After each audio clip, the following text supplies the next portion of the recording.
L'eco delle polemiche per l'annullamento del Gavia ha accompagnato i corridori da Sondrio a Meda su un percorso ridotto di 90 km rispetto all'originale.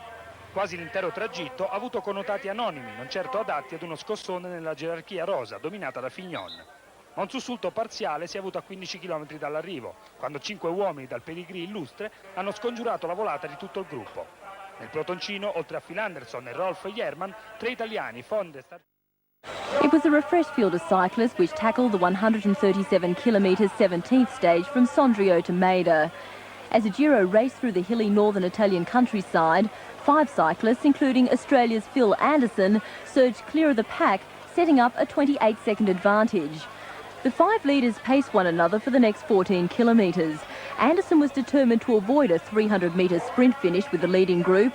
So with just 1 kilometre to go, the 31-year-old Australian surprised his rivals by sprinting to the lead. The Tour of Romandy winner entered Maida the clear stage leader, and with the enthusiastic Italian crowd cheering him on, Anderson crossed the line uncontested.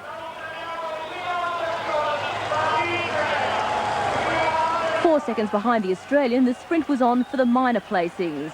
Giano Bugno of Italy finished second, ahead of countryman Marino Argentine.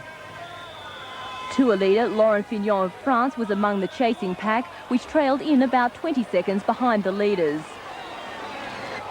Fignon remains in the overall lead ahead of Flavio Giapponi of Italy and American Andrew Hampston.